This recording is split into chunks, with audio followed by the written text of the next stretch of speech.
So, I don't need to tell you guys what a variable rate intravenous insulin infusion is. It used to be called sliding scale. How many people still call it sliding scale? Everybody, don't they really? Yeah, so sliding scales.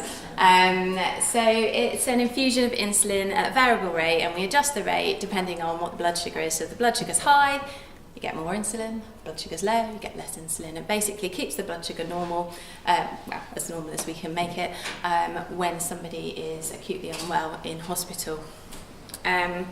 Prior to the mandatory training that we did at Medway, we had generic IV training. So it would be your nurse education department who would teach them how to use the pump and how to do all the switches on the pump. Nothing really about insulin, just sort of how to manage the insulin pump, not massive loads about how to take people off of a variable rate infusion, about transferring, things like that. It was kind of peer support really, rather than actual structured education.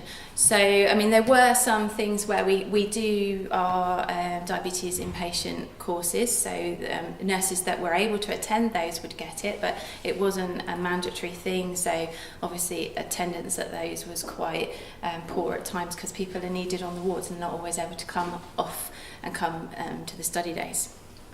So if we look at NADIA from 2016, because remember this was a few months back now. We've got 2017s out now, but this is 2016s. 7.1% of infusions that were running were considered inappropriate, and 6.1% were too long. 8.1 have been on an infusion, longer than 7 days.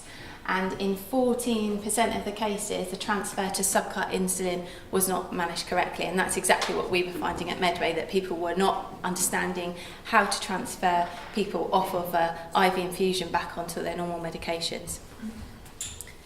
So, things that can go wrong with a variable rate infusion, obviously hypokalemia, hyponatremia, all of these different things that can go wrong if it's not managed correctly. We did actually have a few DKAs before we put the mandatory competency in, where people had switched it off, not given the normal insulin, and put the patient into DKA. So our issues were high blood sugars, DKAs, and hypoglycemia, where they're running normal saline with blood sugar of like 4 or 5, and they're running normal saline still, or plasmolite, or anything other than glucose. Everybody wants their training mandatory.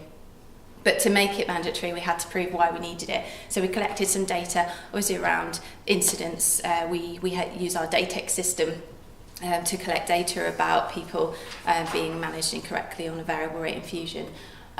We developed a training program based on JBDS guidelines, so we used the JBDS to just basically make a PowerPoint presentation that we could use for training, and we had to get some authorization. So I went to my matron with my 10 RCAs that I made her do with me about why these people had become unwell after a variable rate infusion. So anytime any issues happened, I made it an RCA and I took it to my matron, and eventually I managed to get her to agree that, yeah, no, this needs to be mandatory training. So we trained lots of people, and we had to advertise the training because we need to make sure people were aware. So we sent out global emails, we went to every single ward, we put posters up, we did loads of nagging. You need to do this training.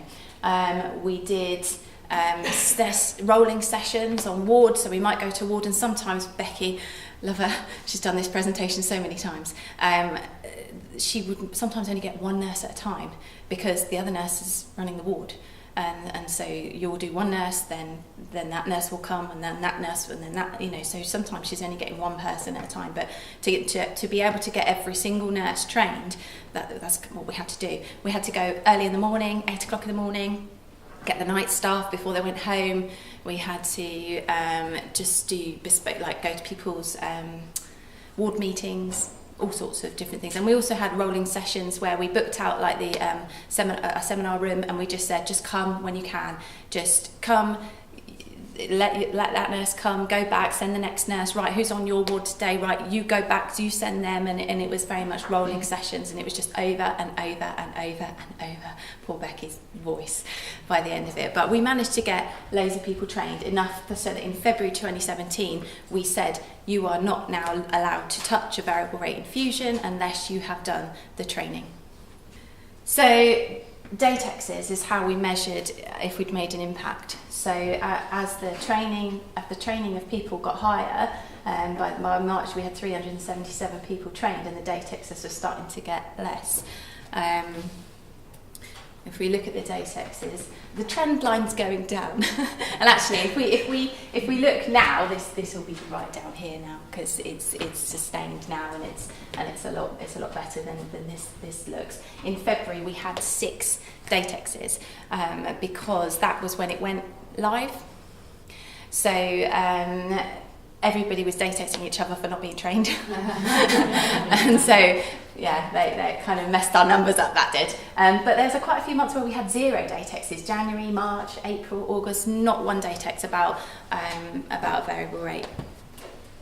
And if we look at June to August 2016 to June to August 2017, we halved the number of Datexes that we saw. I mean, the numbers aren't big because there's not that many people on variable rate infusions, but we managed to halve the amount of Datexes that we received from those months. So the themes of the Datexes were, this is throughout the whole study period, were the poor transfer to subcut insulin being the major thing. Not continuing the basal insulin alongside the variable rate was massive. And then we all know when we transfer somebody off of it and they haven't had their basal insulin, that's when you end up with the issues, and you end up with DKs, and you end up with high blood sugars.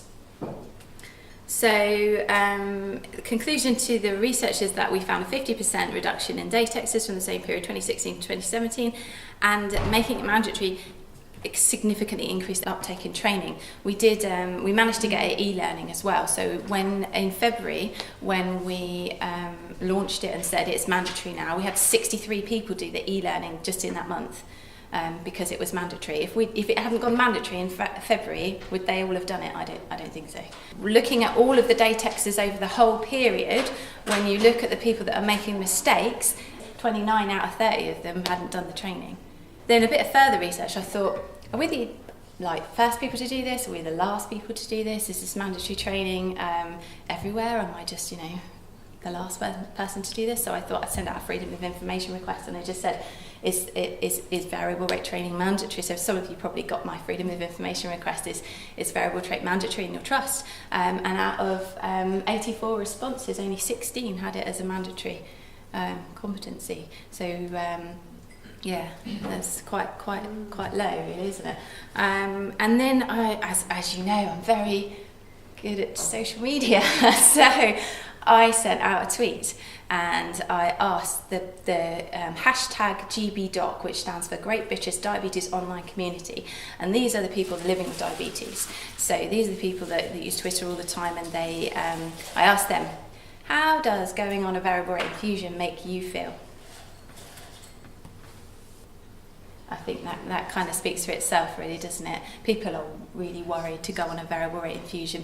Some of the, because I asked for 3 words or a couple of words so that I could do a word cloud, and people were giving me essays and essays and essays of stuff where they're like, oh, this happened to me, and I had this, and I had, people get really, really passionate when you take their insulin away and you put them on a variable rate infusion, and people were telling me all sorts of horror stories about people doing strange things on variable rate infusion. So yeah, any questions?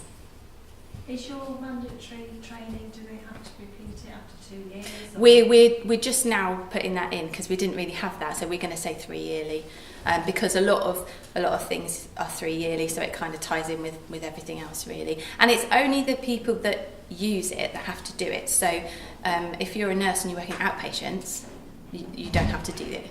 If you're not going to be using it, then there's no point in me wasting your time learning how to use it. So it's the people that use it have to do the mandatory.